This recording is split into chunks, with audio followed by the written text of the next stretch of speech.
आप अपनी बारे में बोलते नहीं है, आप उधर जाए फिर रखने की है, यही बात ये तरीका ठीक नहीं है। अरे आपकी बात समझ चुका हूं मैं, ये तरीका ठीक नहीं। आपकी बारी आई बोलिएगा। आप तरीका ना बताओ, तरीका ठीक नहीं है। आप बीच में वो मैंने कह कर दिया। बोलने का तरीका आप ये इतना आवेश यार आवेश नहीं, आप दूसरे के बारे में जो बात आपको शुरू से आप देख कम रहा से हूं। कम समझ रहे हो जी बोल रहे हैं, उससे एनडीए अधिनायकवादी है, ये इसके लिए आपको साधुवाद। अरे चुप रहिए, आपकी बारी आई बोलिएगा, कम से कम इतना तहजीब सीखिए। लेकिन जो सवाल आपने मैं रुक जा एक मिनट। मुलायम सिंह जी की पार्टी ने अगर अखिलेश यादव को मुख्यमंत्री बना दिया तो बाकी कार्यकर्ता को झुंझुना ही पकड़ाया था ना।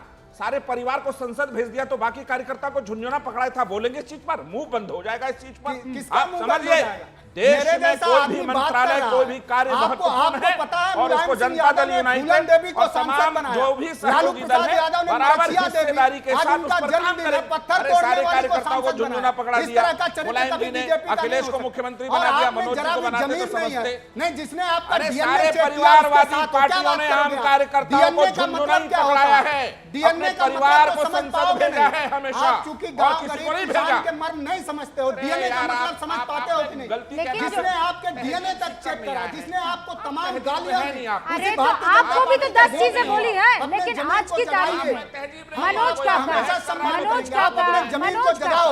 काका और सत्य प्रकाश दोनों ने अपनी अपनी बात कर ली, दोनों ने अपनी अपनी बात कर ली। वहाँ टीडीपी की ज्योत्सना जी भी हमारे साथ है। ज्योत्सना जी, अंदर की खबर बताइए। ये कह रहा है आपने जो जो मांगा वो आपको दिया नहीं गया, स्पीकर पद मांगा है क्या आप लोगों ने? रूबिका जी, पहले तो मैं ये रिक्वेस्ट करती हूँ कि थोड़ा मुझे बोलने का मौका दीजिए, कोई इसमें बीच में ना आए। पहली बात, इनके तो थोड़े आरोप हैं अभी जो मैं लिख के रखी हूँ, वो क्या बोले, मनोज जी है या फिर कोई और है। हाँ, पहले तो ये आरोप है कि 2019 में शायद टीडीपी पार्टी को तोड़ा है, बीजेपी पे ये लोग ये आरोप 18 या 19 में तोड़ा है, ये आरोप ये लोग लगाए, वो बिल्कुल गलत है। पहली बात, हम लोगों ने मुद्दों के बेसिस पे हम लोगों ने एनडीए से बाहर आए थे, हम लोग मुद्दों के बेसिस पे। It was issue based differences बोलते हैं रूबिका जी, ठीक है। पहली बात उस पे तो मैंने क्लैरिफिकेशन दे दी। और दूसरी बात ये है, मुझे ये समझ में नहीं आता इनका प्रॉब्लम क्या है रूबिका जी, प्रॉब्लम क्या है? मतलब हमको हमें चाहे वो जेडीयू हो या टीडीपी को, हमें ऐसे मंत्रालय मिले वैसे मंत्रालय मिले, सब मंत्रालय अच्छे होते हैं। एक देश को आगे बढ़ाने के लिए एवरी मिनिस्ट्री इज इम्पोर्टेंट, पहली बात। दूसरी बात, ये कैसे डिसाइड करते हैं, ये कौन है ये डिसाइड करने वाले कि ये मंत्रालय अच्छा है, ये वो मंत्रालय अच्छा नहीं है? डू यू मीन टू सी, जैसे कि टीडीपी को आज सिविल एविएशन मिनिस्ट्री मिला है, 2014 में भी हमको वही मिनिस्ट्री मिला था, एक्सेप्शनल उसमें हमने अच्छा किया था, और आज वो जरूरी है, आंध्र प्रदेश को वो जरूरी है, हमें वहां पे भोगापुरम एयरपोर्ट कंप्लीट करना है, नॉर्दर्न आंध्र प्रदेश को वो बहुत अच्छा, एक बहुत अपलिफ्टमेंट देगा।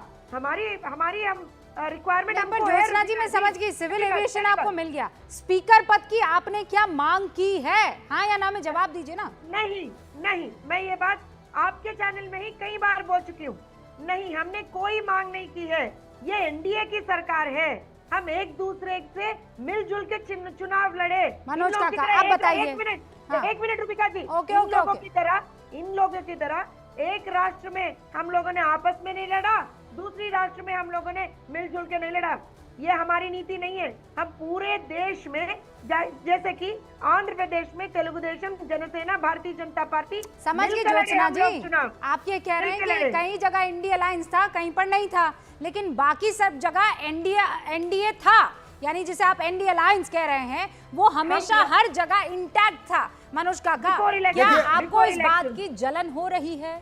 बिल्कुल हो रही है। अरे मुझे बिल्कुल, हम सभी को, चूंकि मैं और मुझे वाली बात नहीं, हम सभी को किसी तरह की कोई जलन नहीं हो रही। अब इस बहन से यह पूछिए कि 4% आबादी को 4% आरक्षण दिया जाएगा कि नहीं मुस्लिम साथियों को, इस पर भारतीय जनता पार्टी और जिनके साथ इस सरकार में है वो सहमत है कि नहीं? अग्निवीर योजना खत्म होगी कि नहीं? एनटीए का जो पेपर लीक हुआ है उस पर क्या सवाल होगा? ये सब जो सवाल है, इस पर भारतीय जनता पार्टी की क्या राय है उस पर समझिए। और अरे सुन तो लीजिए, उसके मेमोरेंडम में क्या है, सुनिए तो बहन, सुनिए, उसने कहा एक देश एक पार्टी, एक देश एक चुनाव। उसमें आप जैसे क्षेत्रीय दल कहां खड़े होंगे जरा ये पूछिए। और सभी लोग, आप हो सकता है नए, मनोज काका टीडीपी के जो राष्ट्रीय आपने पूछा ना अपने सवाल, मनोज काका, मनोज काका सवाल, मनोज काका, ज्योत्सना जी एक सेकंड मनोज काका आपने सवाल पूछा, स्क्रीन पर सुधांशु त्रिवेदी, सुधांशु त्रिवेदी। देखिए पहले ऐसे था कि विपक्ष का इतना आंकड़ा नहीं था, आज 235 के साथ आपको लगता है कि हर मसले पर, हर मुद्दे पर अब ये पुरजोर तरीके से आपके सामने आकर खड़े होंगे, चाहे वो मंत्रालय का बंटवारा हो कि साथियों के साथ आप कैसे पेश आ रहे हो वो रुख हो। देखिए, मैंने पहले बताया 232 में 50 ही एक दूसरे के खिलाफ लड़े हैं और अभी तुरंत ही हमसे तो ये सवाल पूछ रहे हैं। आम आदमी पार्टी ने 3 दिन पहले क्लियर कर दिया कि कांग्रेस से उसका गठबंधन समाप्त दिल्ली में, वो केवल लोकसभा चुनाव के लिए था, विधानसभा अलग लड़ेंगे। तो ये तो आंखों के सामने दिख गया। और मनोज जी से मैं कहूंगा जरा ध्यान दीजिए, कांग्रेस ने कहा है कि वो विजय यात्रा निकालेगी उत्तर प्रदेश में 403 की 403 विधानसभाओं में। अब ये स्पष्ट करें कि सपा कांग्रेस मिलकर लड़ेगी और 403 के ऊपर कांग्रेस की यात्रा का मतलब समझिए। जिस फैक्टर की वजह से आप साथ में आए थे ना, मुस्लिम फैक्टर में, अब वही आपके लिए खतरा हो गया, उसका पुराना वाला आशिक आ गया है। अब कांग्रेस मुस्लिमों से कह रही मैं हूं तेरा पुराना आशिक पुराना हूं, और ये कह रहे हैं अरे ये खतरा ये नया वाला है। तो अब मुझे लगता है वही दोनों के बीच में एक होने वाला। तो ये बता दें कि ये हम तो कह रहे हैं जिनके साथ हमारा गठबंधन हम विधानसभा मिलकर लड़ेंगे। अब ये बताएं कांग्रेस से मिलकर लड़ेंगे और 403 की 400 विधानसभाओं के ऊपर कांग्रेस की यात्रा का इनके हिसाब से क्या अर्थ है? कौन कितना बड़ा आशिक, जवाब दे दीजिए मनोज काका। देखिए एक जो बात है कि तू इधर उधर की न बात कर, ये बता कि कारवां क्यों लूटा। मुझे रहजनों से गिला नहीं, तेरी रहबरी का सवाल। हम लोग वो राजनीतिक दल हैं कि सभी को हर जगह राजनीति करने का संपूर्ण हक है। जो राजनीतिक दल है पूरे देश में करे। आपकी तरह ईडी सीबीआई लगा करके जो लोगों के नुमाइंदगी के संस्थान है उनको दमनकारी नहीं बनाते। हम चाहते हैं कि सब प्रचार करें, लेकिन पहले साहब ये बताइए कि अब 4% आरक्षण देंगे कि नहीं देंगे। आपने तो इतनी बड़ी पार्टी होने का दम्भ भरते हैं, और आपको पता है कि आपके पार्टी में जो हमारे देश का जो 20% तबका, हम उसको आर्थिक, राजनीतिक, सामाजिक सब तरह की हिस्सेदारी देंगे, दलित को देंगे, पिछड़े को देंगे, लेकिन आप एक वर्ग को नहीं देते हैं। क्यों नहीं देते हैं? इस हिंदुस्तान में 100% अपने नागरिकों के हर तरह के हिस्सेदारी का हक है। आपने क्यों नहीं 5 ही सांसदों को अल्पसंख्यक वर्ग के टिकट दिया? ये सवाल है। आपके यहाँ भागीदारी एक वर्ग की जीरो क्यों है? ये सवाल है, इसका जवाब दीजिए। सवाल पूछ रहे हैं, ओके। मैं केवल इनके सामने, ये हमसे कहते हैं हम हिस्सा नहीं देते 20%। मैं चुनौती में कहता हूं 542 में 120 मुसलमानों के नाम बता के जाए जिनको टिकट दिया हो। मनोज काका चिल्लाइए नहीं, आपकी बहुत गलत आदत है चिल्लाने से। आप दर्शकों में अब मैं पूछना चाहता हूं मेरे भाई, चिल्लाइए नहीं भाई, फिर सवाल ही सवाल पूछते रहे। मेरे सवालों का जवाब। ये 5वीं मर्तबा है जब मैं आपको टोक रही हूं।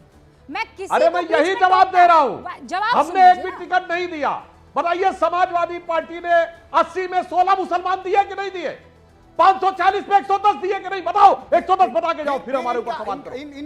महाराष्ट्र में एक मुसलमान को टिकट नहीं दिया। हमसे सवाल पूछ रहे हैं हिस्सेदारी, जवाब पटेल लड़ाया, 16 टिकट क्यों नहीं दिए? हमने बताइए, एसपी हसन सिटिंग एमपी का टिकट काट दिया मुरादाबाद में, क्यों काट दिया मेरे भाई? बताओ तो। बोल नहीं पा रहे, 2 सीटों पे माननीय अखिलेश। अरे भाई मैं तो आपसे पूछ रहा हूं ना, हिस्सेदारी का दावा करने वाले ये तो बताएं कि खुद कितना हिस्सा दिया। और मैं और बात कहूं, जिताया मनोज काका कितना बोलेंगे आप? प्लीज मैं आपसे रिक्वेस्ट कर रही हूँ, हर बार आप लोग अरे सवाल आप भी पूछ रहे हैं, ठीक है पूछ रहे हैं, पर वो आपके बारे में, वो आपके बीच में नहीं बोल रहे हैं।